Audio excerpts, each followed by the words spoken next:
I dumped my girlfriend over a creepy joke she made regarding our intimate life, and now I can't tell anyone I know without looking like a psycho.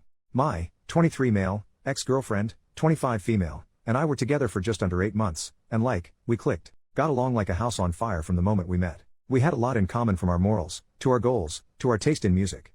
My family? They love her. Probably more than they do me. My mom wanted a daughter so bad she couldn't stand it growing up. She had 4 sons before she just gave up. It was probably 3 months ago now that we had been on the couch while I watched a movie and she scrolled TikTok. Not a TikTok hate post. Scrolling can be fun. I'm just more of a YouTube guy. Speaking of showing me videos, she showed me one of a man holding his son and dancing to a song. She laughed and said something about how good I would look as a dad, which was pretty weird considering, as far as I knew, both of us were child-free by choice. God knows I am. I tried to take it as a joke and mention that it was too bad, so sad, she would never know.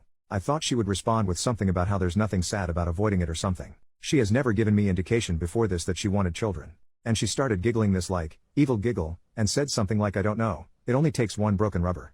In this sing-song voice that I'm not even joking gave me freaking goosebumps. The implication was clear in her tone. Was she making a joke about poking holes in condoms? To me? For real? I tried to laugh it off, but it made me so damn uncomfortable. Skin-crawling levels of skeeve the fuck out. And after that my intimate interest for her was entirely gone. It's like I processed her as a threat or something. To be entirely honest, my libido in general is entirely gone. Still hasn't come back. It feels like it's hibernating or something, until the scary lady is gone. I know what you're thinking, why didn't you communicate? And I tried, a couple times, but when she said, oh my god, I was kidding you big baby, but never denied that the joke was about that.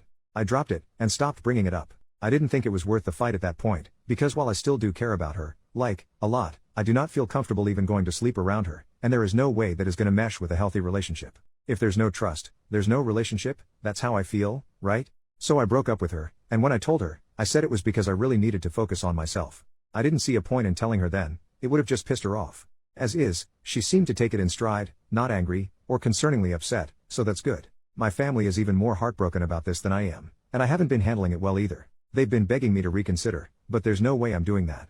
And there's no chance I'm telling them the whole story, especially my mom. She'd lose it, she's constantly asking for grandchildren. Even my dad, who doesn't really care about that and knows he's more likely to get grandkids from my younger siblings, would probably tell me I'm overreacting. So, they got the same story I told her. It's frustrating because I know, logically, it's no big deal and even kind of a joke, but at the same time, it's been upsetting and honestly kind of sad. I know I'm overreacting, but in the moment it felt like my only option, and I really don't want to take it back even if I am. I know you may think I'm paranoid, and I probably am, but I just could not stop thinking about it. After she told that joke, I think it was going to end one way or another, so I'm glad it ended on decent terms instead of trying to stay and fix everything until I hated her. Sorry, I'm talking a lot, but like I said, no one to talk to about this because being unreasonable in real life is like a criminal arrest and I'm trying to avoid another of that particular black mark on my reputation. Anyway, off to research vasectomies because I will not be entering another relationship, or becoming any kind of active with anyone until then. Edit to add, I was clear, from the very beginning. And from what she had told me she was on the same page. I would never have dated her for 8 months if I thought she wanted kids, because I wouldn't want to waste someone's time like that. If she wanted kids she could have just said so instead of whatever that was. Also, someone asked me if I was responsible for taking care of my siblings growing up. I am the eldest and the next oldest is 16. You would be correct that this is a big reason that I don't want children. My dad and I get along okay now, but my mom and I still fight about it a lot because the way she sees it, it was my responsibility to take care of my brothers the way I did, and it's just the way things are. Apparently when I have kids I'll know. My mother had been a stay-at-home mom, but I still remember each time she got pregnant the way my list of crap would grow. By the time I was in middle school I was in charge of the youngest two anytime I was home, and if they got into anything or caused trouble, it was my ass that was grass, and mom's belt and dad's board were the lawnmower. Edit, I want to defend my mother, just a little or maybe why I haven't went no contact. The reason she thinks it's the responsibility of the oldest, is because that is how she, an eldest sibling herself, was raised. On top of that, I do think that she suffered pretty heavily from PPD during this time. I don't think my mother is some heartless monster or even a lazy parent. I think she was going through a hard time mentally and handled it the best she knew how, which was to lean on someone she shouldn't have, which is me. I just want to add this because this post has a lot of attention and I don't want anyone to think poorly of her for something that was out of her control. I don't blame my brothers for any of this. Hell, we joke around about it. I still talk to and see them regularly and we actually have a trip planned to go fishing out of state in a couple months. I love them more than anything, so I get a little defensive when people start acting like they know anything about them or me. I know I should work on that too, but it's a problem. Rude people, man. They get to me. I know I should go to therapy, and I've tried, but there aren't many options without a waitlist near me, so I'm kind of at a standstill. The fact of it is, even if the therapist changed my fears, I know what I want from life and it isn't children. I've done my time changing diapers and such and I really don't want to go back to the most miserable time in my life. Before anyone asks, yes, my ex knew all of this. Update 2 months later. Well, I never ever thought I would update, but I have one lol. Like I thought I had lost the password to this account and everything, but it was saved in the notes on my laptop. This isn't much of an update, but I can say that I did end up telling my friends more about the breakup, after I found out my ex is trying for a baby with her new boyfriend, who also happens to be her ex.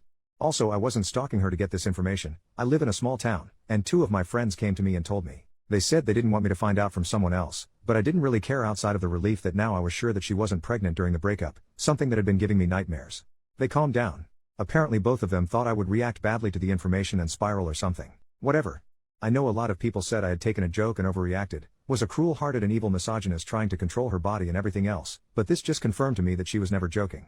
I mean, it's been a little over 2 months since the breakup, and she's trying to have a baby. I'm not angry at her anymore, not at all. In fact, I'm happy for her, because if this is what she wants, good for her.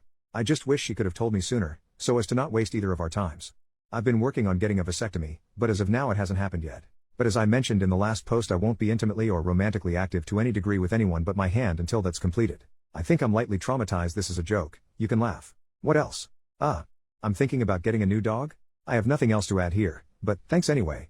OP on his final thoughts of getting a vasectomy.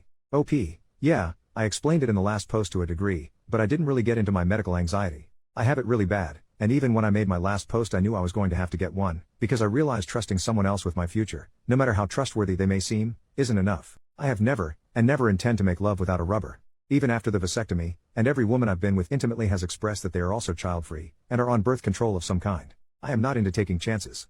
I wouldn't mentally be able to handle having a child, and I would be a terrible father. I knew it was my time to take it into my own hands after last time, but was still extremely nervous, to the point that I was considering becoming celibate, just to avoid the possibility altogether. It was actually the men, and wives of men on Reddit who reached out after my last post, and explained that they understood the nerves, and they were natural, but that it really wasn't as scary, or as painful as it sounds. I am very thankful for that, because it helped me to get up the balls, pun not intended, to bring it up with my doctor and start the process. Some even gave me advice on how to deal with the healing process, which I have fully taken under advisement. I'm hoping that afterward I feel the same way they do, confused and frustrated with myself as to why I didn't do it sooner.